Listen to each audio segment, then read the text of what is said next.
اگست 1882 Ireland کا ایک انتہائی پسماندہ اور دشوار گزر پہاڑی علاقہ جسے مامٹراسنا کہا جاتا تھا۔ ہاں، اور رات کا اندھیرا اور ایک ہی خاندان کے 5 افراد کا انتہائی بے دردی سے قتل۔ بالکل، اور اس خوفناک واقعے کے بعد نظام انصاف کا ایک ایسا کھیل شروع ہوتا ہے جہاں ایک بالکل معصوم انسان کی جان صرف اس لیے چلی گئی کیونکہ وہ عدالت کی زبان نہیں بول سکتا تھا۔ یہی سب سے بڑا المیہ ہے۔ صحیح کہا۔ آج کی اس تفصیلی جائزے میں ہم انہی تحریروں اور ثبوتوں کو کھنگالنے والے ہیں۔ ہمارے پاس آج بہت ہی اہم اور حیرت انگیز ذرائع موجود ہیں، جن میں نامور مورخ مارگریٹ کیلیہر کی گہری تحقیق شامل ہے۔ اس کے علاوہ 1882 کے دی اسپیکٹیٹر جیسے اخبارات کے تراشے بھی ہیں، پرانی عدالتی دستاویزات ہیں، اور 2018 میں ملنے والی ایک تاریخی صدارتی معافی کی رپورٹس بھی ہم نے شامل کی ہیں۔ اصل مقصد اس جائزے کا یہ سمجھنا ہے کہ جب زبان صرف رابطے کا ذریعہ نہ رہے بلکہ طاقتور کی پہچان بن جائے تو انصاف کس طرح اندھا اور بہرا ہو جاتا ہے۔ ٹھیک ہے، آئیے اس کو سمجھتے ہیں۔ 17 اگست 1882 کی وہ رات تھی جب جان جوائس، ان کی بیوی برجٹ، والدہ مارگریٹ اور بیٹی پیگی کو ان کے ہی گھر میں قتل کر دیا گیا۔ اور ان کا ایک بیٹا مائیکل بھی اس حملے میں شدید زخمی ہوا اور اگلے ہی دن زخموں کی وجہ سے چل بسا۔ ایک چھوٹا بچہ پیٹسی زندہ بچ گیا تھا، لیکن یہ اتنا بھیانک واقعہ تھا کہ اس نے پورے ملک کو ہلا کر رکھ دیا تھا۔ اگر ہم اسے بڑے منظر نامے سے جوڑ کر دیکھیں تو اس وقت آئرلینڈ کے سیاسی اور سماجی حالات پہلے ہی بارود کے ڈھیر پر تھے۔ یعنی حالات پہلے سے ہی خراب تھے۔ بے شک، 1880 کی دہائی میں آئرلینڈ میں لینڈ وار یا زمین کے حقوق کی تحریک اپنے عروج پر تھی۔ غریب کسانوں اور امیر زمینداروں کے درمیان روزانہ تصادم ہو رہے تھے۔ اچھا، ایک اور بڑا واقعہ بھی تو اسی سال ہوا تھا نا؟ ہاں بالکل، مئی کے مہینے میں ڈبلن کے مشہور فینکس پارک میں برٹش حکومت کے 2 اعلیٰ ترین عہدیداروں کو دن دہاڑے چاقوؤں کے وار سے قتل کر دیا گیا تھا، جس میں لارڈ فریڈرک کیونڈش اور تھامس ہنری برک شامل تھے۔ صحیح۔ تو اس سب کی وجہ سے لندن سے لے کر ڈبلن تک کی پریس اور عوام کی طرف سے حکومت پر شدید دباؤ تھا کہ وہ اپنی طاقت کا مظاہرہ کرے۔ یعنی برٹش حکومت پہلے ہی بہت زیادہ دباؤ اور خوف میں تھی، انہیں بس نظام کو بچانا تھا۔ بالکل ایسی ہی بات ہے۔ ایسے انتہائی کشیدہ ماحول میں جب مامترسنا کا یہ قتل عام ہوا تو برٹش حکومت کسی بھی قیمت پر مجرموں کو پکڑنا چاہتی تھی۔ انہیں بس چہرے چاہیے تھے جنہیں پھانسی پر لٹکا کر یہ پیغام دیا جا سکے کہ ان کا کنٹرول ابھی قائم ہے۔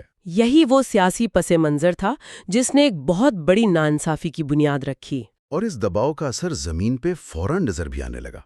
واقعے کے کچھ ہی دن بعد 3 مقامی لوگوں نے، جہاں ایک کا نام اینتھنی جوائس تھا، ہاں، انہوں نے اچانک یہ دعویٰ کر دیا کہ انہوں نے رات کے اندھیرے میں 10 آدمیوں کو جان جوائس کے گھر کی طرف جاتے ہوئے دیکھا تھا۔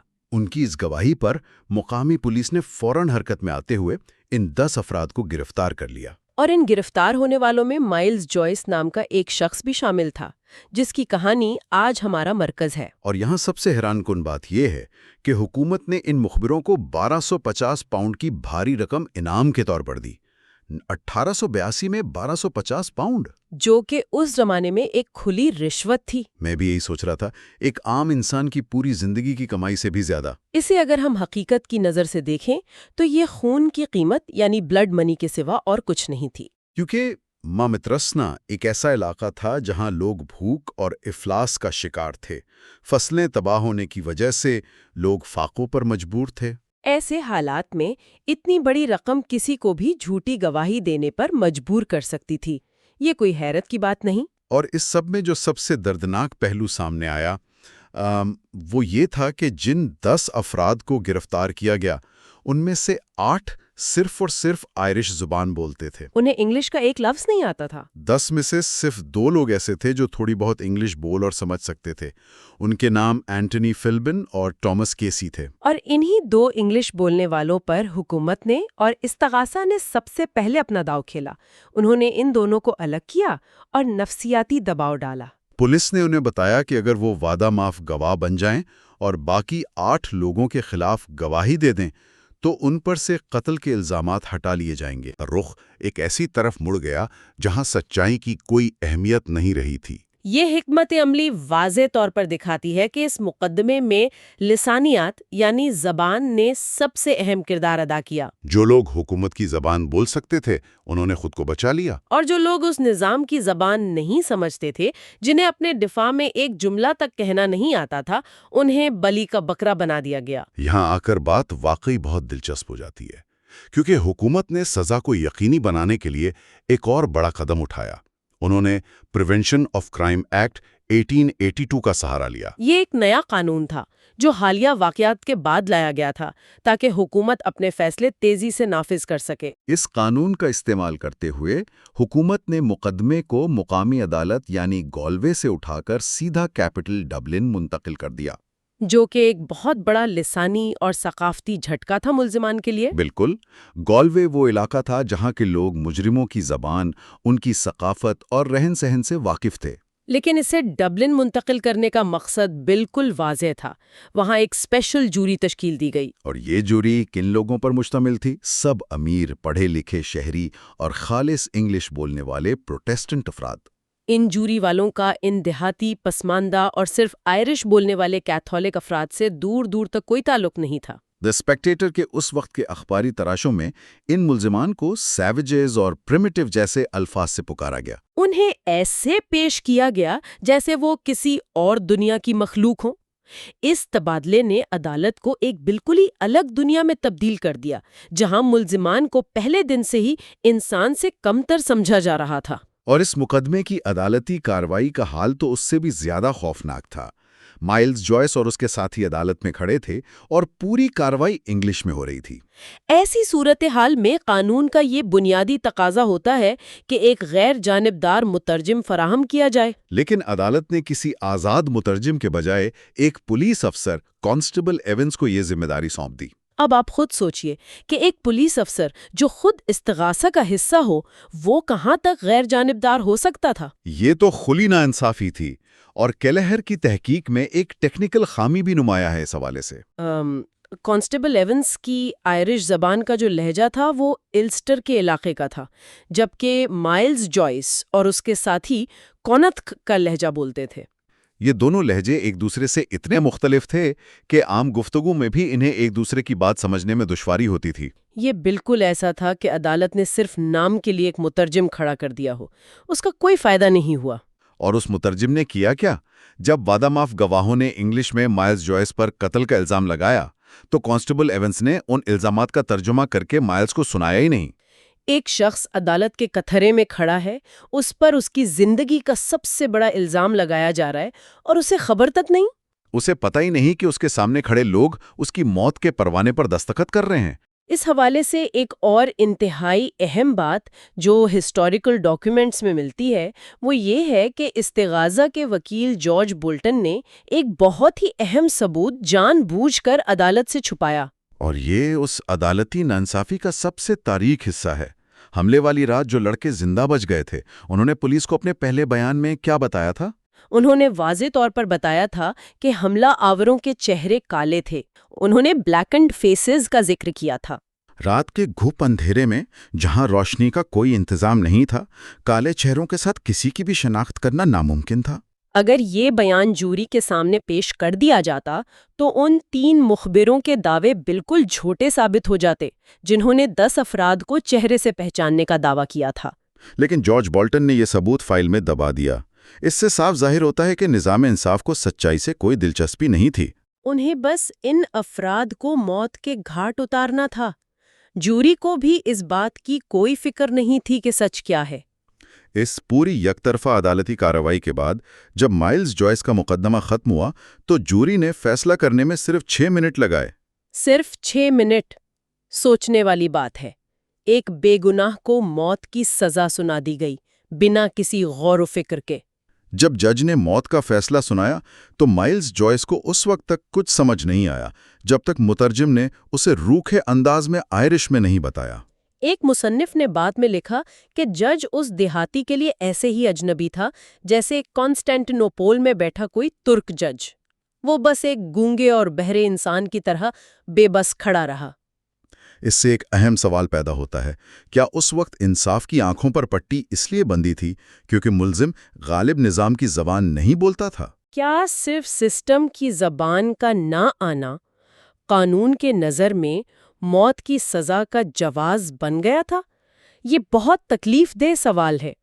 یہ واقعہ بہت واضح طور پر دکھاتا ہے کہ جب نظام انصاف اور حکمران کسی خاص طبقے کی زبان بولتے ہیں تو دوسری زبان بولنے والے وہاں انسان نہیں، بس نمبرز بن کر رہ جاتے ہیں، جنہیں آسانی سے مٹا دیا جاتا ہے۔ اور اس کے بعد جو پھانسی سے پہلے کا واقعہ ہے وہ بھی بہت دل خراش ہے۔ ہاں، پھانسی سے کچھ دن پہلے باقی دو ملزمان جنہیں موت کی سزا سنائی گئی تھی، پیٹرک جوائس اور پیٹرک کیسی، انہوں نے جیل میں اپنے جرم کا اعتراف کر لیا۔ لیکن ساتھ ہی انہوں نے تحریری طور پر یہ گواہی بھی دی کہ مائلز جوائس بالکل بے گناہ ہے۔ انہوں نے صاف لکھا کہ اس رات مائلز ان کے ساتھ موجود نہیں تھا۔ یہ دونوں تحریری بیانات اس وقت کے اعلیٰ ترین عہدیدار لارڈ لیفٹیننٹ ارل اسپینسر کو بھیجے گئے۔ اس کے ساتھ ہی مائلز جوائس کی بیوی برجٹ نے بھی ایک نہایت دردناک خط لکھ کر اپنے اور اپنے 5 بچوں کے لیے رحم کی بھیک مانگی۔ اس نے پوچھا کہ کیا 2 جھوٹے گواہوں کے بنیاد پر ایک معصوم کو پھانسی دے دی جائے گی؟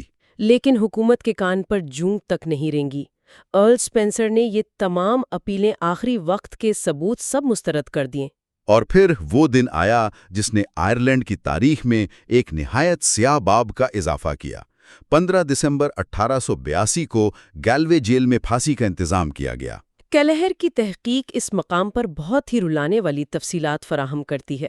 سردی کا موسم تھا اور جیل کی دیواروں کے باہر لوگ اس معصوم کی روح کے سکون کے لیے آئرش زبان میں دعائیں مانگ رہے تھے۔ پھانسی دینے کے لیے انگلینڈ سے ولیم ماروڈ نام کے جلاد کو بلایا گیا تھا، لیکن اس جلاد نے پھانسی کے عمل میں انتہائی غفلت برتی۔ ماروڈ نے رسی کو ٹھیک سے ایڈجسٹ نہیں کیا۔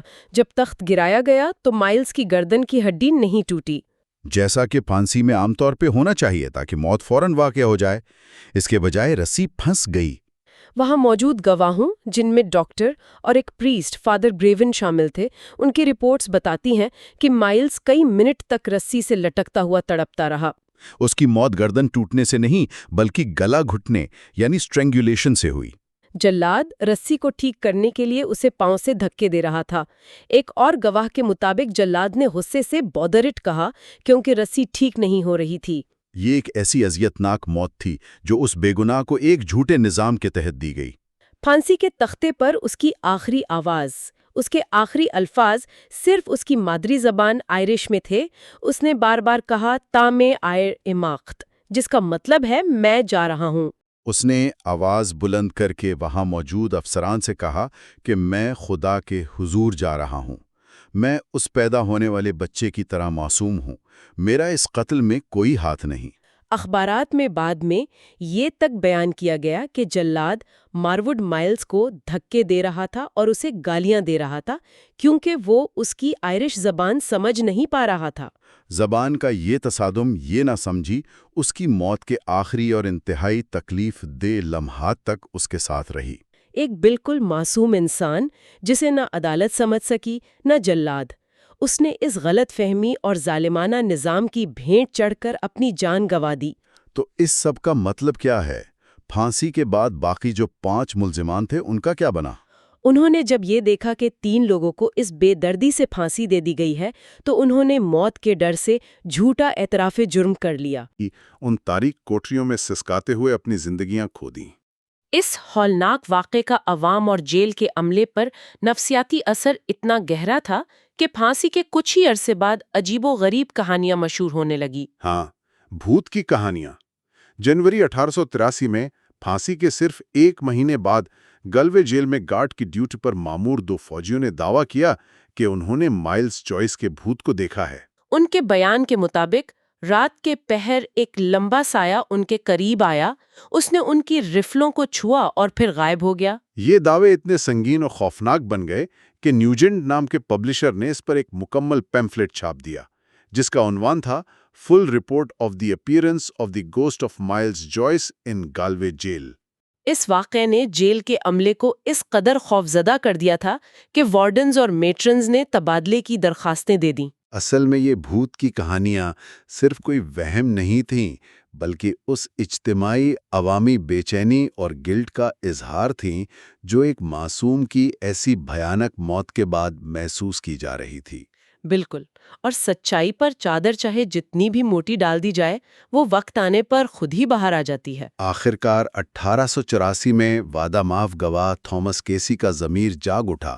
اس نے تھومم کے آرچ بشپ کے سامنے چرچ میں بھاری مجمع کے دوران کھڑے ہو کر اعتراف کیا۔ اس نے مانا کہ اس نے حکومت کے دباؤ اور پھانسی کے ڈر سے جھوٹی گواہی دی تھی، اور یہ کہ مائلز جوائس کا اس قتل سے دور دور تک کوئی تعلق نہیں تھا۔ اس انکشاف کے بعد ایک آزاد ممبر پارلیمنٹ ٹم ہیرنگٹن نے مکمل تحقیق کی اور ایک کتابچہ شائع کیا جس میں انہوں نے اس عدالتی ناانصافی کا مکمل پردہ فاش کیا۔ یہاں تک کہ آگے چل کر مشہور عالمی مصنف جیمز جوائس نے بھی 1907 میں اٹلی کے ایک اخبار میں اس واقعے پر ایک انتہائی جذباتی ایسے لکھا، جس کا عنوان تھا آئلینڈ ایٹ دا بار۔ اس میں اس نے مائلز کو ایک ایسی ثقافت اور قوم کا نمائندہ قرار دیا جو طاقتور کی زبان نہیں بول سکتی تھی، اور اسی بے بسی کی وجہ سے ظالموں کی سمجھ سے بالا تر تھی۔ یہاں جو بات سب سے حیرت انگیز ہے وہ یہ ہے کہ اس معصوم کی موت کے تقریباً 136 سال بعد بالآخر 2018 میں سچائی کو سرکاری سطح پر تسلیم کیا گیا۔ آئرلینڈ کے موجودہ صدر مائیکل ڈی ہگنز نے حکومت کی سفارش پر مائلز جوائس کو مرنے کے بعد سرکاری طور پر معافی عطا کی، جسے پوسٹمس پارڈن کہتے ہیں۔ یہ سفارش ڈاکٹر نیاما ہالن کی ایک انتہائی باریک بینی سے کی گئی تحقیق کی رپورٹ پر مبنی تھی، جس میں تمام ثبوتوں کا دوبارہ جائزہ لیا گیا تھا۔ یہ کوئی عام معافی نہیں تھی۔ آئرلینڈ کی تاریخ میں یہ پہلا اور واحد واقعہ ہے جب آزاد آئرش ریاست کے قیام سے پہلے ہونے والے کسی عدالتی واقعے پر اس طرح کی معافی دی گئی ہو۔ صدر نے تسلیم کیا کہ اس وقت کے نظام انصاف نے ایک معصوم شخص کو زبان کی ناسمجھی اور تعصب کی وجہ سے قتل کیا تھا۔ سننے والوں کے ذہن میں یہ سوال ضرور اٹھے گا کہ اتنی صدیوں پرانی اس کہانی کا ہماری آج کی جدید دنیا سے کیا تعلق ہے؟ اصل میں لسانی حقوق یعنی لینگویج رائٹس آج بھی اتنے ہی اہم ہیں جتنے 1882 میں تھے۔ ہم آج جس دنیا میں جیتے ہیں وہاں بے شک ٹیکنالوجی نے فاصلے کم کر دیے ہیں، لیکن کیا آج بھی عدالتوں، اسپتالوں اور سرکاری اداروں میں نظام کی ناانصافی نہیں ہو رہی؟ خاص طور پر ان لوگوں کے ساتھ جو سسٹم کی غالب زبان نہیں بولتے۔ جب تک کوئی شخص اپنے دفاع میں واضح الفاظ نہ استعمال کر سکے، انصاف ہمیشہ اس کے لیے اندھا ہی نہیں بہرا بھی ہو جاتا ہے۔ اپنی گفتگو کو سمیٹتے ہوئے میں ایک اور انتہائی اہم پہلو کی طرف توجہ دلانا چاہوں گی جو ہماری اس بحث میں براہ راست تو سامنے نہیں آیا، لیکن ان دستاویزات میں گہرائی سے چھپا ہے۔ وہ کیا؟ کہا جاتا ہے کہ تاریخ ہمیشہ وہی لوگ لکھتے ہیں جو غالب زبان بولتے ہیں۔ اس ہولناک رات کو ایک چھوٹا بچہ پیٹسی زندہ بچ گیا تھا۔